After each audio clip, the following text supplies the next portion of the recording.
I've never spoken behind my son before like this. I'm grateful that God has worked in his life and my family's life the way it has, but today is not about that.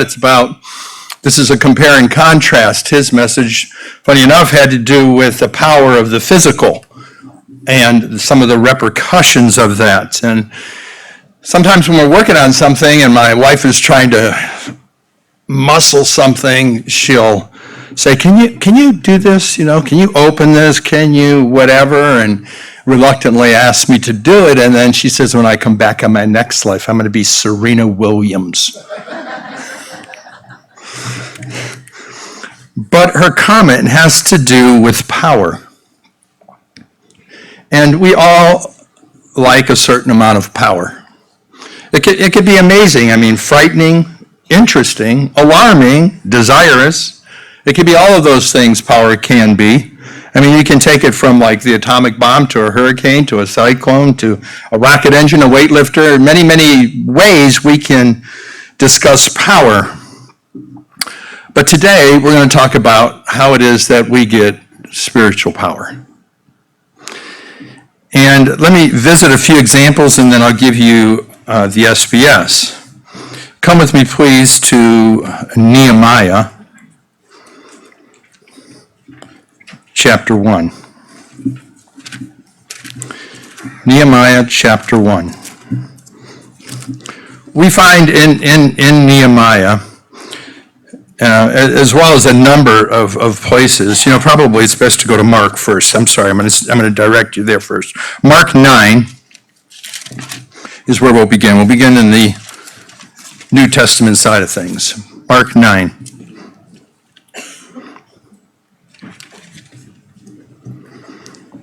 Verses 25 through 29.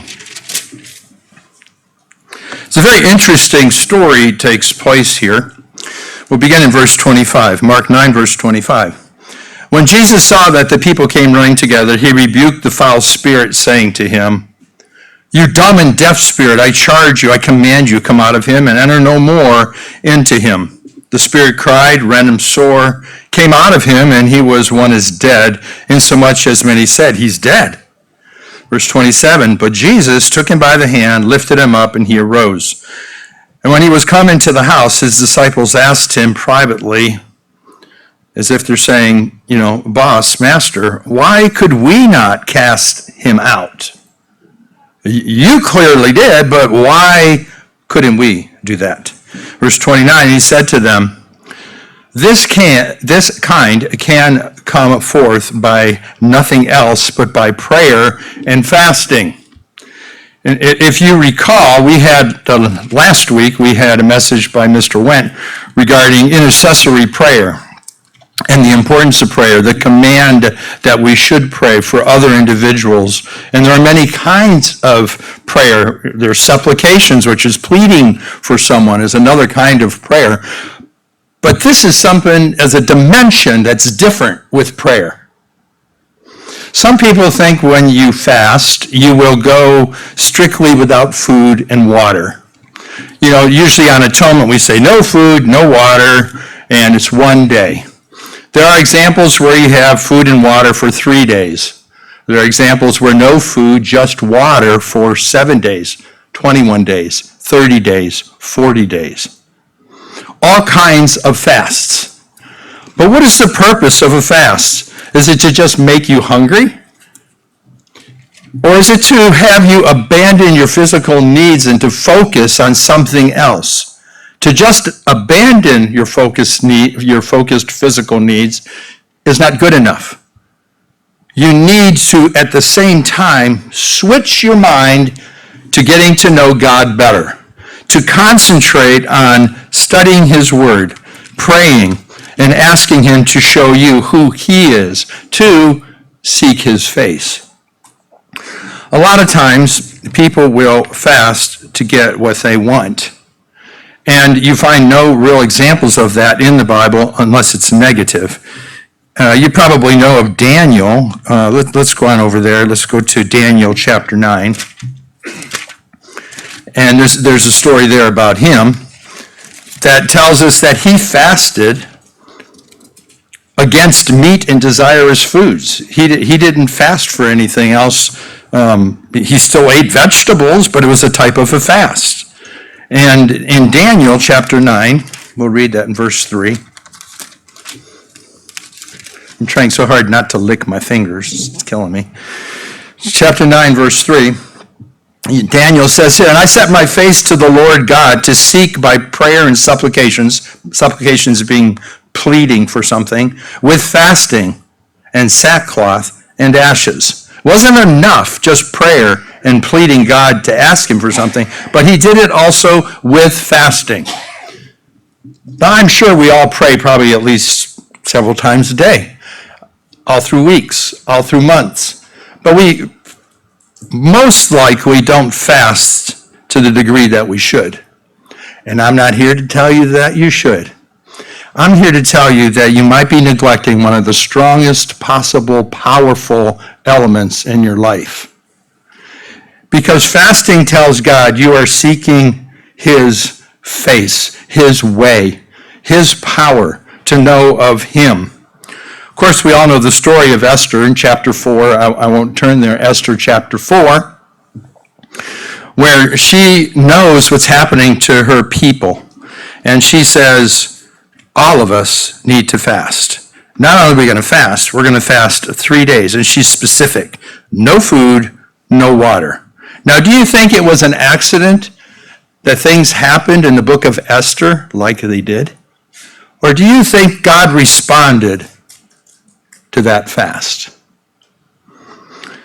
It's one thing to say we're going to fast so that God gives us this, as opposed to saying we're going to fast and we're going to hand ourselves over to God. And what he responds is what we take. That is difficult, especially when you're fasting for a problem in your life. So our SPS today is, do we understand the power of fasting? Do we understand the power of fasting? Now we'll turn to Nehemiah chapter 1. Nehemiah chapter 1. Verses 1 through 4. The words of Nehemiah, the son of Hekeliah, and it came to pass in the month Chislev, in the 20th year, as I was in Shushan, the palace, that Hanani, one of my brethren, came, he and certain men of Judah, and I asked them concerning the Jews that had escaped, which were left of the captivity, and concerning Jerusalem. And they said to me, the remnant that are left of the captivity, there in the province, they are in great affliction, great distress, and reproach. We can't identify with that because we're a peaceful nation at this point. But when you consider people like what happened in Bangladesh, when you consider people in the Middle East, when you consider what's going on in Gaza and other places like that, they are in great affliction. So we find here, God's people were in great affliction and reproach. Verse 3, and the wall of Jerusalem also is broken down, and the gates thereof are burned with fire. So that means the protection, anybody could come in at any time. There wasn't policemen around there. There wasn't protection for families, for children, for wives, for grandmas. And it came to pass in verse 4, when I heard these words, I sat down and wept, and mourned certain days.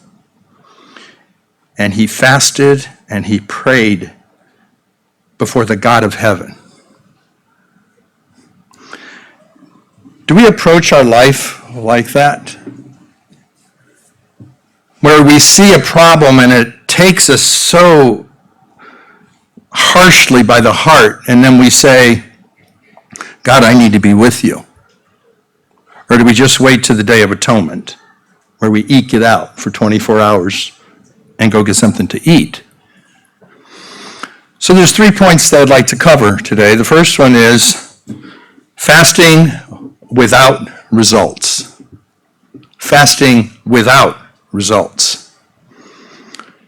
Secondly, fasting with God's purposes fulfilled.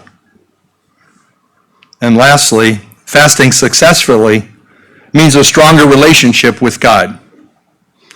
We do all kinds of things because we think we're going to have a stronger relationship with God. We serve in this area, we serve in that area. But one of the most quiet things, one of the most effective ways that we can get closer to God relationally is fasting. First point, fasting without results. Please come with me to Isaiah 58. Isaiah 58.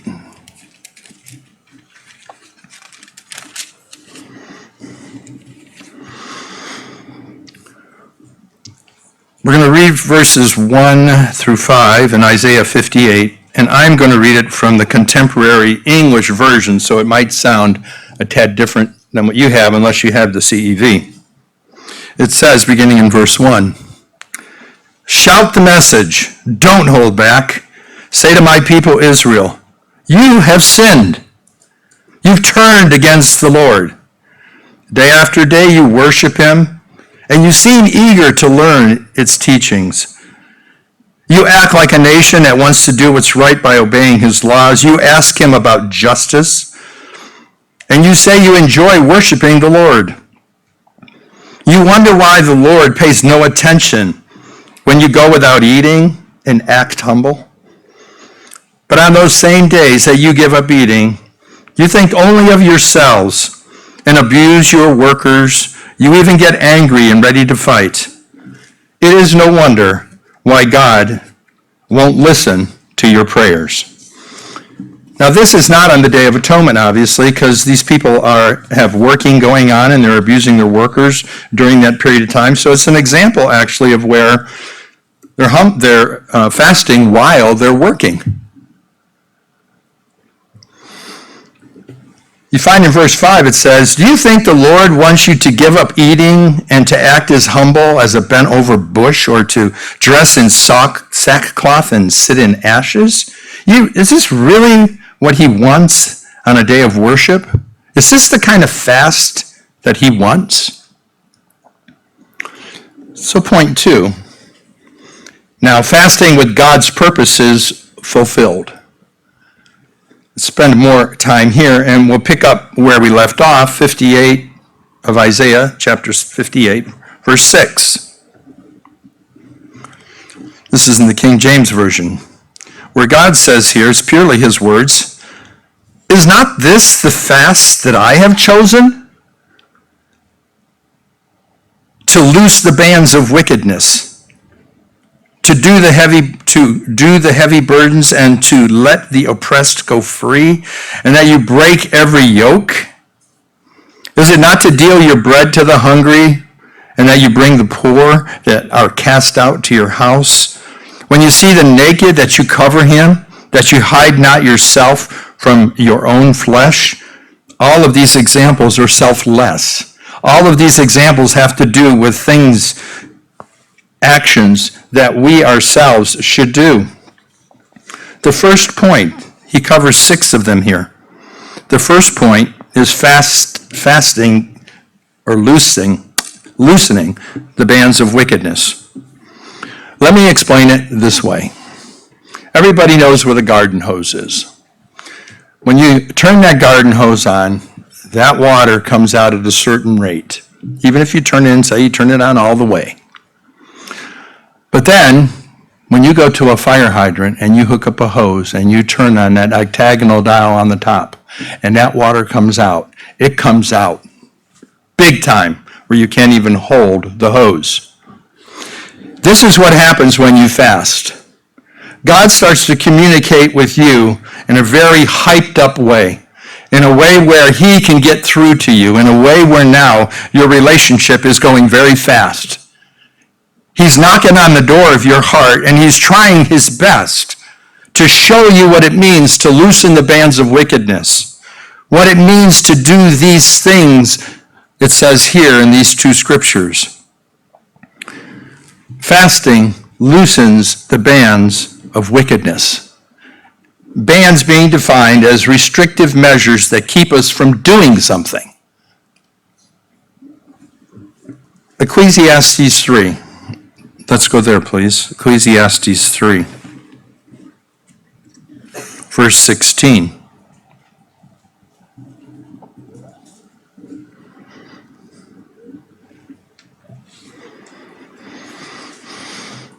And moreover, I saw under the sun the place of judgment, that wickedness was there, and the place of righteousness, that iniquity was there as well. When we see wickedness in a place of righteousness, which we see a lot today, it stands in the way of justice. When we fast, it helps loosen those bands that might be in your community, that might be around your family, that might be in your job. It might be anywhere near you. We can fast so that it goes all the way around the globe and it affects people in Bangladesh. There's no other way you can do that. You think I might send some money there. That's not going to loosen the bands of wickedness. If you want to affect brethren in the church, the body of Christ, if you want to affect, for instance, the leadership at home office or your pastor here, then we need, brethren, to get closer to God. It's a personal responsibility. Because you know one thing for sure, when you're close to God, he responds the way he wants to, but you are closer to him. In 1 John 5, verse 19, it is good to remember what it says here, and we know that we are of God, great, but that the whole world lies in wickedness. The whole world lies in wickedness. When you walk out the door and you go to your car, you're walking into the world of wickedness. It doesn't mean that the world itself is bad. It means that there's wickedness therein. And there is a difference. In Psalm 94, David says something regarding this that we can go there and see. Psalm 94, come there with me, please. Verse 23.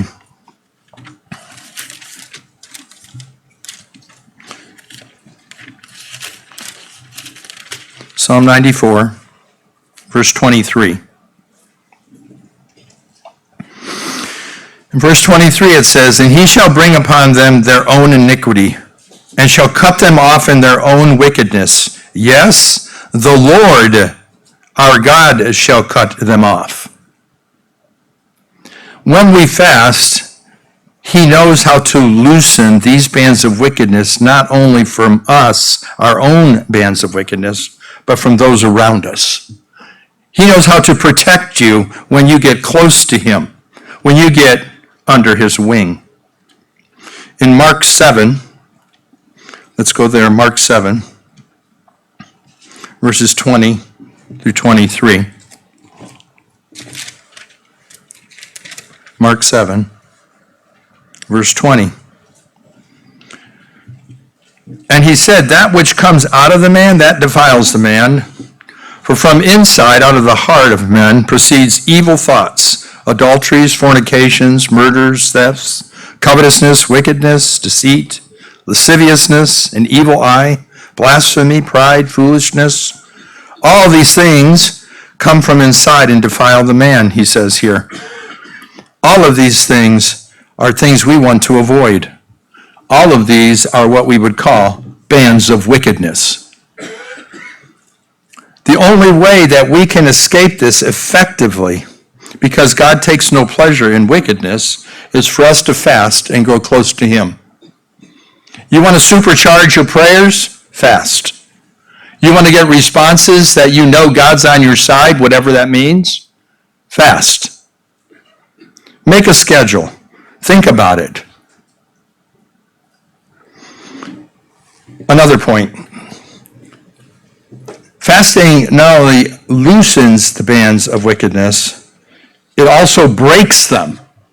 The difference between loosening them so you can function in situations, it also breaks them where it makes them go away. In Luke chapter 2, verses 36 and 37, impressive example. Luke 2, verses 36 and 37. "And there was one Anna, a prophetess, the daughter of Phanuel of the tribe of Asher, She was of a great age and had lived with a husband 7 years from her virginity. Let's say she got married in those days, it was early, 15, 16 years old. He died 7 years after they were married. So about 22, 23. She's a widow at that point, verse 37. She was a widow of about 84 years.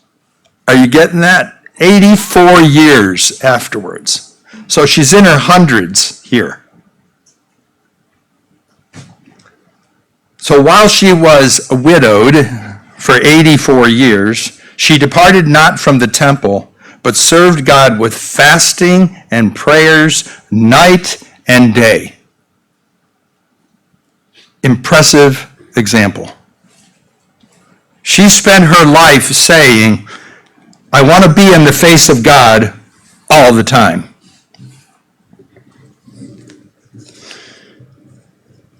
Additionally, fasting lightens heavy burdens.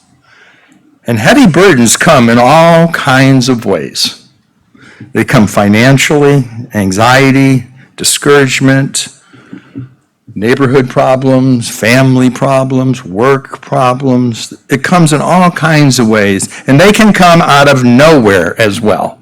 You could be smiling this morning, and in the afternoon, you say, what happened to today? Car accidents, people getting diseases that are close to you. 2 Corinthians 11, come there with me please, 2 Corinthians 11, verses 27 and 28.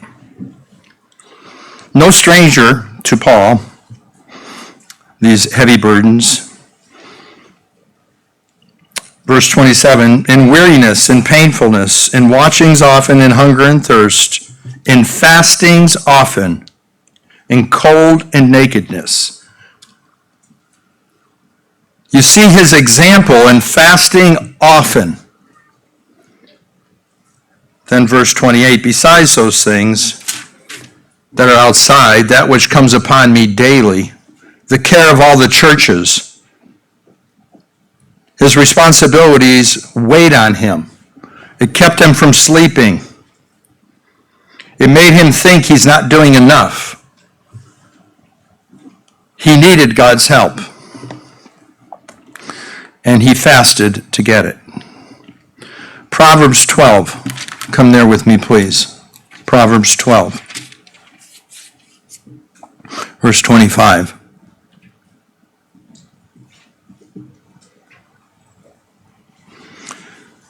The righteous, heaviness in the heart of man makes it stoop, but a good word makes it glad. I'm concentrating on the first half of this. When you listen to Paul here, you have to see he had heaviness of heart. One of the ways that is lightened is through fasting. You will find in Exodus 23, verse 5, well, let's go there. Let's go there. I have it marked, but we have the time. Let's go there. Exodus 23.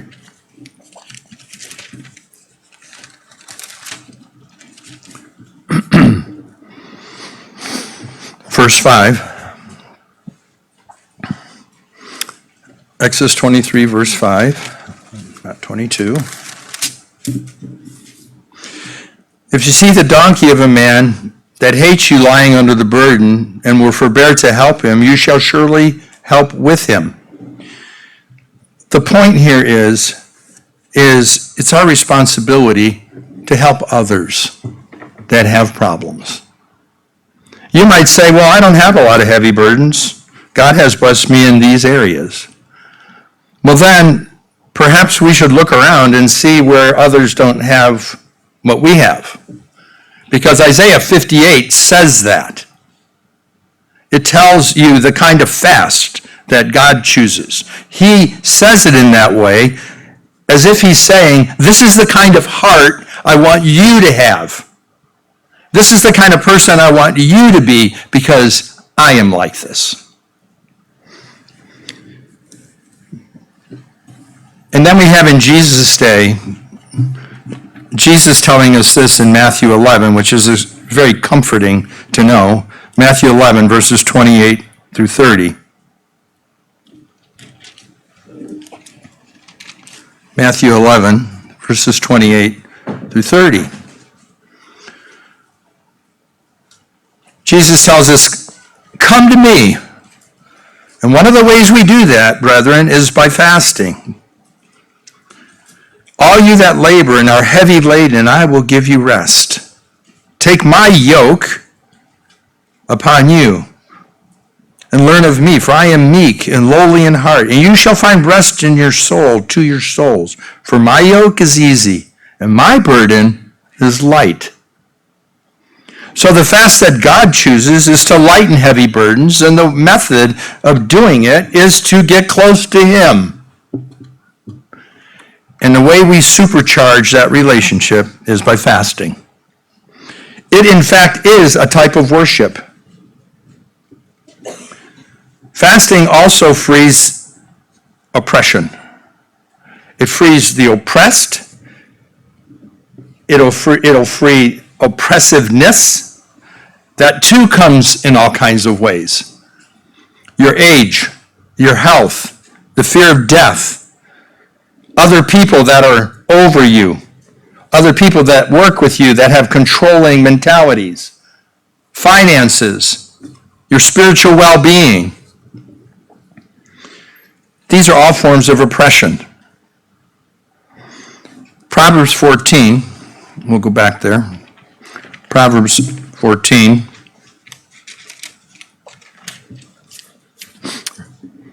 Verse 31.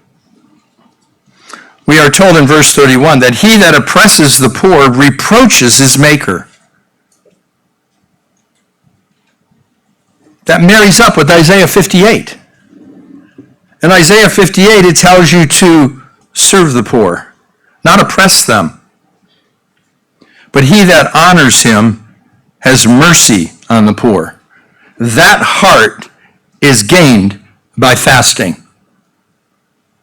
It's not a natural thing for us to have those feelings inside of us all the time. But it is when we fast, because God makes it part of you. He starts to live closer in you, directing your heart, directing your attitude, directing you. Luke 11,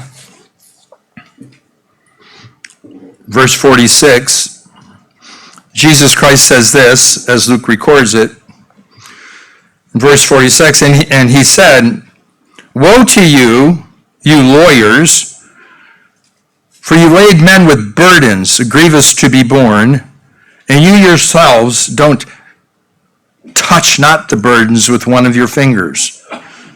So it's okay for others to do it. I don't have time to do it. You do it.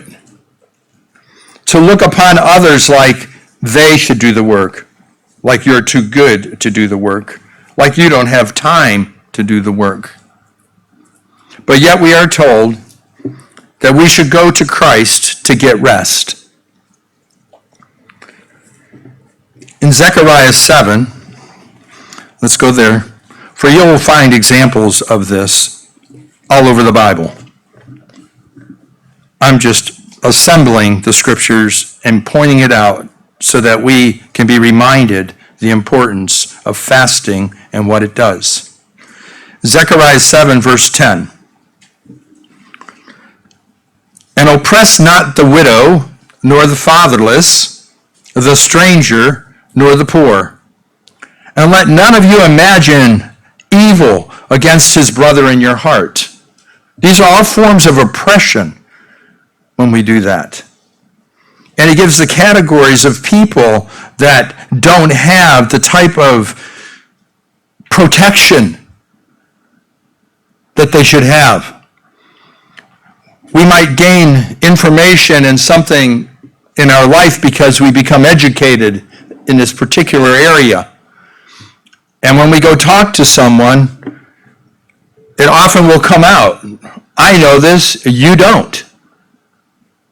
You know it because God gave it to you.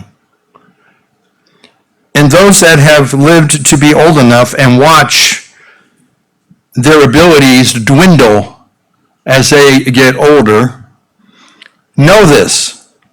You have it for a set period of time. I was in a house this week, where the man got a toothache, turned into an abscess in 2017. Well, the abscess probably would have been under control, except for he did not take the antibiotics that he was supposed to take before and after he went to the dentist. So the infection settled in his spinal column. Between the C2 and C7, destroying the nerves. He's a quadriplegic today. Can't use anything on his hands but his thumbs. He was a biomedical engineer. It's only 7 years ago. If you would have met him 10 years ago, I guarantee you he's not the man he is today. We don't know what God has in mind. The only thing we can do, brethren, in all honesty and all humility, is to fast and get close to God. Sure, you pray. Sure, you study. But for some reason, God turns that hose on when you fast. He opens you up, and he gets inside of you, and he now starts to operate in your life. For good or for bad, he's there with you. These examples are showing us what he doesn't like and what he expects. In Isaiah 54, where, by the way, we're putting in a roll-in shower at this guy's house. He hasn't had a shower for 5 years. Ken Prickett and Kenny Prickett and Ken, his dad, are there with me. We're all working together to get this thing solved. It's always humbling to see people who have been struck down in the middle of life and can't use their body the way we can. And I can go on and on about the diesel mechanic that the engine fell on his head and paralyzed him. I can go on and on about it. But you see, when I look at it, I'm like, this is an example for me. You haven't seen it, so it's not an example for you. So I'm trying to share it with you so you can feel inside what I feel for this person. And then you can realize how close you are when you walk out the door to a different life next week. In Isaiah 54, verse 14, it says, "In righteousness shall you be established. You shall be far from oppression. For you shall not fear, and from terror, for it shall not come near you." These are the conditions of someone who fasts and gets close to God. These are the conditions that we want in our life to be called humbly righteous people of God.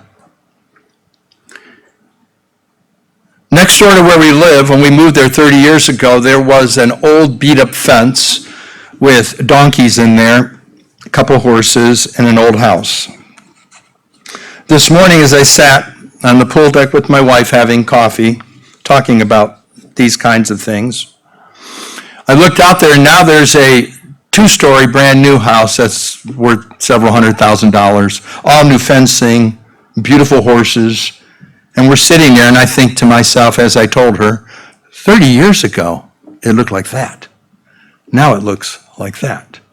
Do you know how quick our life goes by? Fast now. Get God in your life closer. No matter how close it is now, it could be closer tomorrow. It could be closer next week. That's why today we're discussing fasting. Because when you're not close to God, you imagine things about trouble until trouble comes. We have yokes, many of us do. Smoking is a yoke. Excessive drinking is a yoke. Pornography is a yoke. Habitual lying is a yoke. Drugs are yokes. Uncontrolled temper, uncontrolled actions, negative thoughts, stress. These are all yokes. The way you break these yokes, brethren, is by fasting. Because these are heavy yokes. These are yokes that push us into the ground, whereas the yoke of Jesus Christ is light. It helps us. Psalm 38. Let's go there, Psalm 38.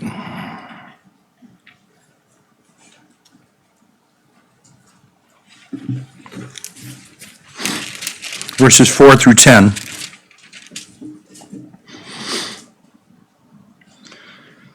David says here, "For my iniquities are gone over my head. As a heavy burden, they are too heavy for me." He's sad. He's discouraged. He's depressed. He's anxious. He could use a light word. He could use encouragement from somebody. My wounds stink and are corrupt because of my foolishness. He knows he's brought things on himself. We all do that. I am troubled. I'm bowed down greatly. I go mourning all the day long, for my loins are filled with a loathsome disease. There's no soundness in my flesh. I'm feeble and sore broken. I've roared by reason of the restlessness of my heart. He's very disturbed. Lord, all my desire is before you, and my groanings is not hidden from you. My heart pants. My strength fails me. As for the light of my eyes, it also is gone from me. And David was a man of fasting. He knew how to get to God, and God knew what kind of man he was. We find in Psalm 55, this same man, David says, in Psalm 55, verse 22, "Cast your burden upon the Lord, and he shall sustain you. He shall never allow the righteous to be moved." He knew where his strength came from. One more psalm, Psalm 81, verses 3 through 7. Sing aloud to God our strength. Make a joyful noise to the God of Jacob. Take a psalm and bring here the timbrel, the pleasant harp with the psaltery. Blow up the trumpet in the new moon, time appointed on our solemn feast day. The moon, the sign of the Davidic covenant that Jesus Christ would come and would rule forever. When you see that full moon out there, that's the sign of the Davidic covenant. Every month, click, click, click. Jesus Christ is returning. He's returning. He's going to rule forever. This is what he promised David. "For this was a statute for Israel and a law of the God of Jacob. This he ordained in Joseph for a testimony when he went out through the land of Egypt, where I heard a language that I understood not. I removed his shoulder from the bird, and his hands were delivered from the pots." This is now God speaking. "You called in trouble, and I delivered you. I answered you in the secret place of thunder. I proved you at the water of Meribah." God responds when we fast.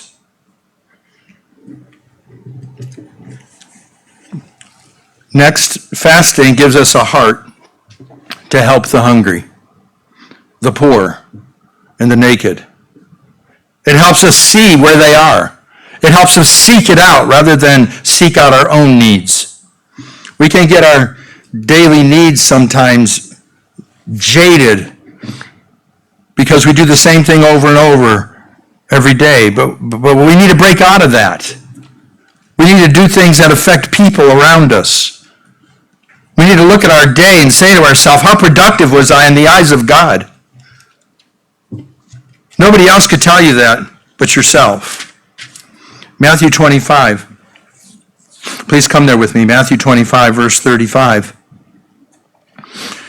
We've read this many times before, but the only time it makes any sense, the only time it doesn't blow by, go through your ears and go over your head, is when you have a heart.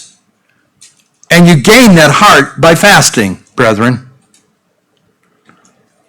"For I was hungry, and you gave me meat. I was thirsty, you gave me drink. I was a stranger, and you took me in." Verse 36, "Naked, and you clothed me. I was sick, you visited me. I was in prison, you came to me."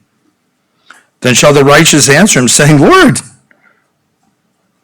when saw we you hungry, fed you, thirsty, gave you drink?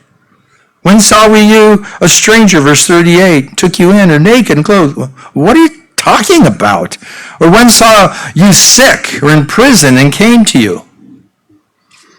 And the king shall answer and say to them, truly I say to you, insomuch as you have done to the least of my brethren, you've done to me. Not the closest one to you, not the one you know. It's the least. What have you done for the least of brethren, least of people? He has a way of turning things so we can see how much we need him. God has a way of taking words and showing you we aren't oh so great. All we have to do is set everything aside, all the fences we build up, all of the responses that we're making in our mind why we don't do something, and set them aside for a little bit and just let God talk. Because he has the same thing to say to all of us. He basically tells us, if you're of faith, then show me by your works. James 2. We can go there. James 2.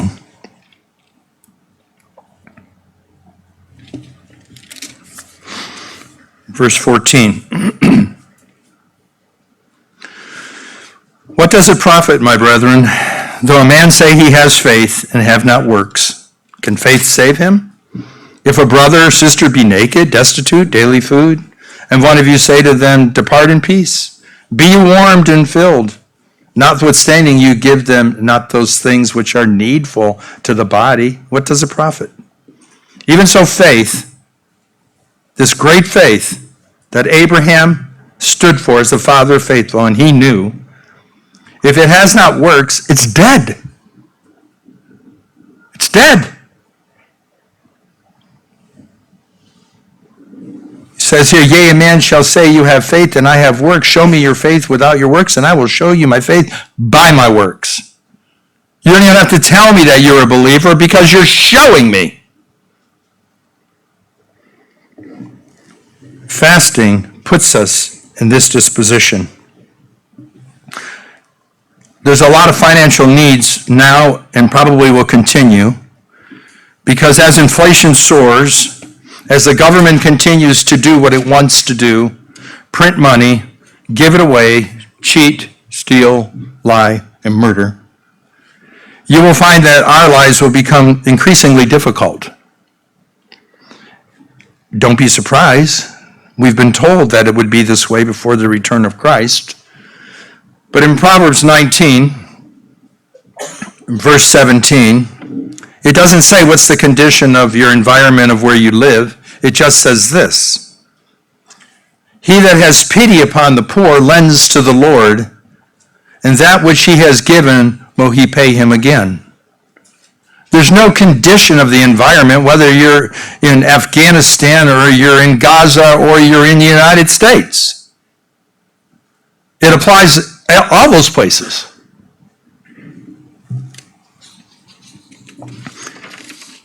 Fasting helps us when our family has problems and we need to stand up and be there for them. 1 John 3. Come there with me, please. 1 John 3.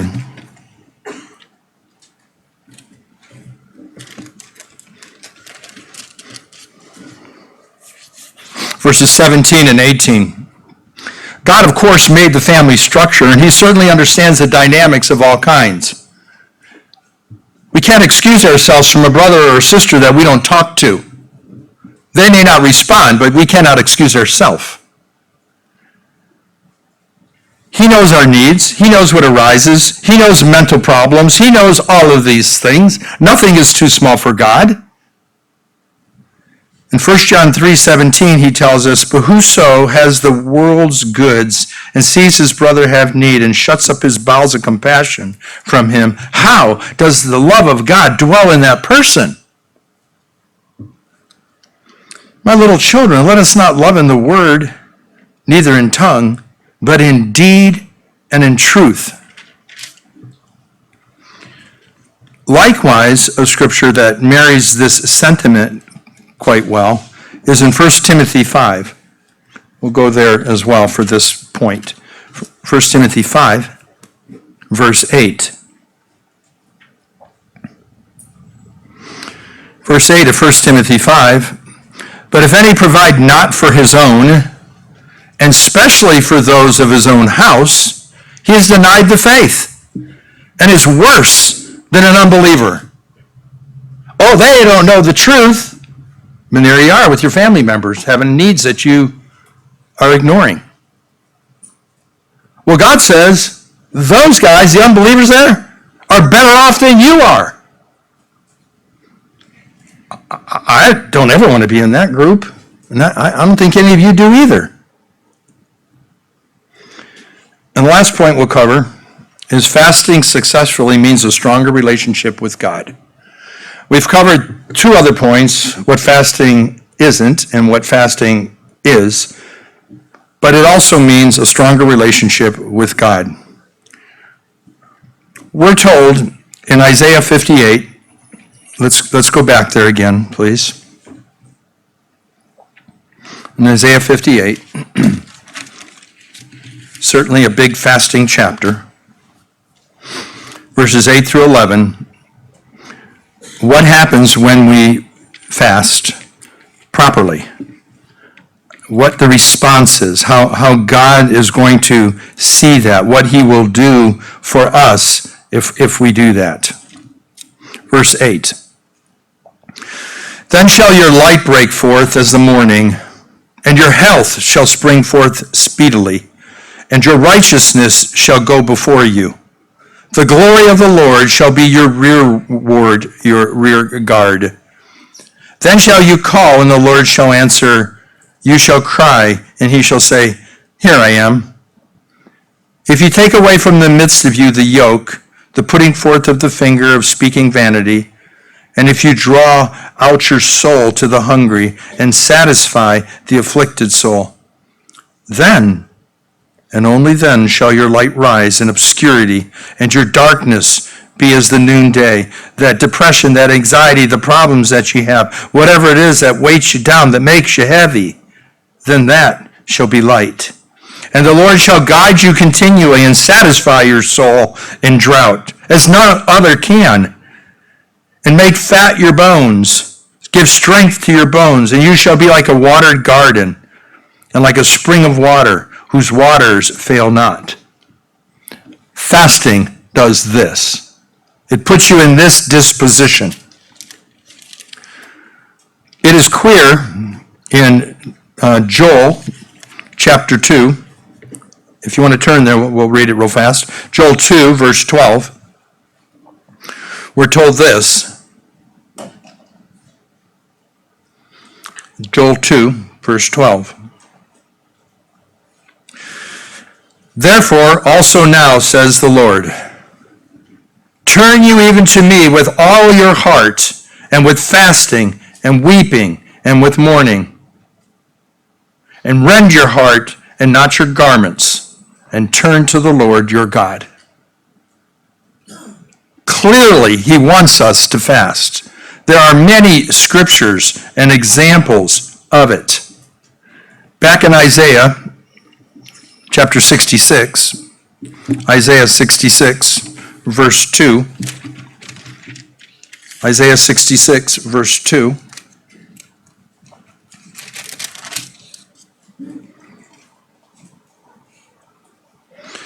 He tells us that for all these things has my hand made, the earth, the environment, everything we see, and all those things have been, says the Lord. But all that is out there, but to this person will I look, even to him that is a poor and a contrite spirit and trembles at my word. And you could add very easily there, and a person that fasts. Because that's the kind of person he's talking about here. Fasting is a method God has given us to come before him in humility. It's his method. It's his suggestion. He gave us food, and now he gives us what to do when we abstain from it. To nourish our spirit rather than our body. And he will lift us up. Here's a story in Mark 9. Come there with me, please. In Mark 9, verses 17 through 29.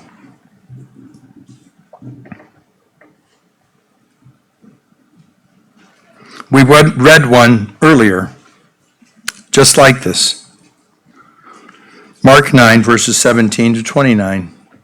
And one of the multitude, verse 17, Mark 9, answered and said, Master, I have brought to you my son, which has a dumb spirit.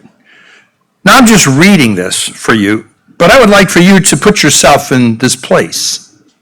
That your child has a problem. And you want to take this problem to God. It may not be verse 18 where it tears at him and he foams and he gnashes his teeth and he pines away. And I spoke to your disciples that they should cast them out. It might be some other problem. But the methodology is the same. Verse 19, and he answered and said, O faithless generation, how long shall I be with you? How long shall I suffer you? Bring him to me. So they couldn't do anything with this young person that had this problem. Verse 20, and they brought him to him. And when he saw him, immediately the spirit tore him, and he fell on the ground and wallowed foaming. And he asked his father, how long is it ago since this came to him? And he said, of a child. He's had this problem a long time. And often it has cast him into the fire, into the waters to destroy him. But if you can do anything, have compassion on us and help us. And Jesus said to him, verse 23, if you can believe that all things are possible to him that believes. The basis of fasting is first believing that God is God. And immediately the father of the child cried out and said with tears, Lord, I believe, help you my unbelief. I want this problem so badly fixed.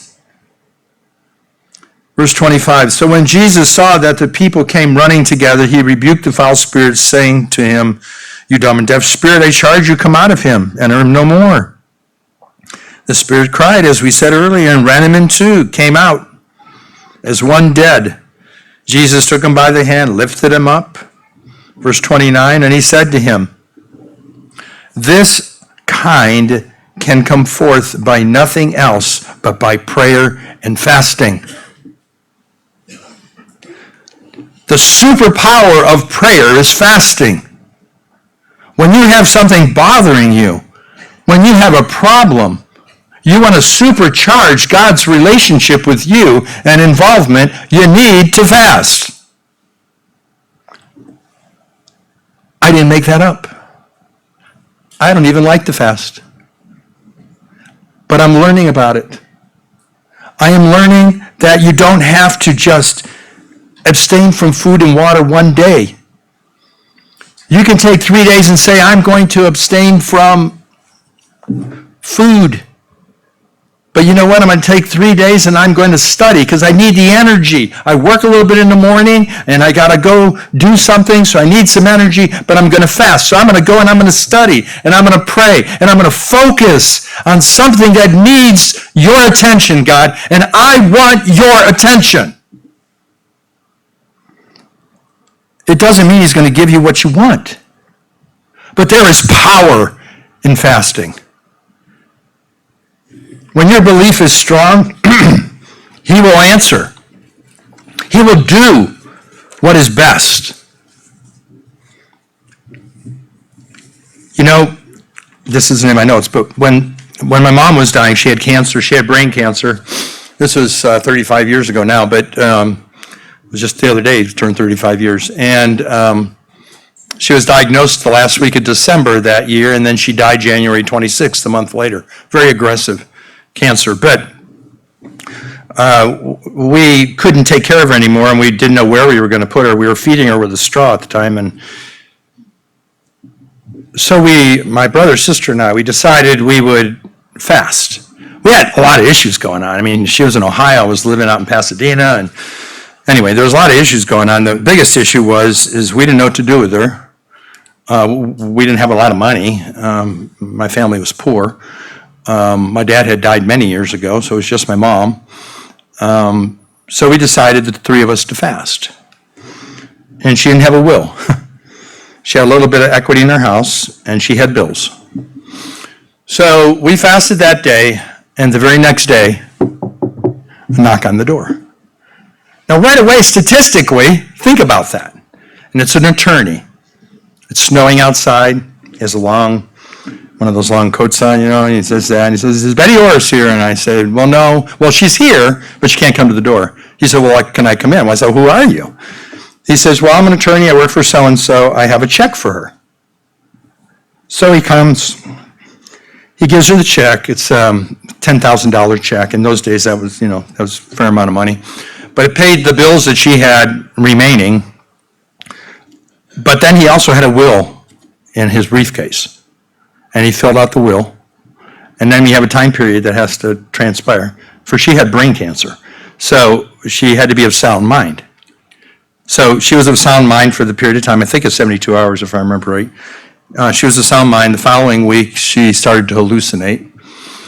There was no treatment for her. And statistically, I mean, to come with a $10,000 check, come with the will the day after we fasted, I'm not saying anything other than God was involved. Not because I'm special, not because we're special, not because of any other thing, other than he responded. He responds. We asked the question, do we understand the power of fasting? I don't know if you understood these things before today. I don't know if you ever looked at fasting to see that he wants you to abandon your physical needs and spiritually dwell with him, to talk with him like you would talk to a person, to study his word, and to be with him and develop a relationship with him.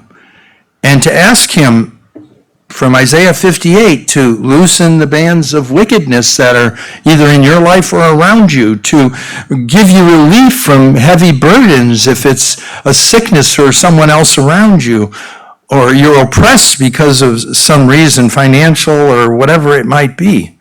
To break any of those yokes that we talked about, whether it's alcoholism or drinking or whatever it might be.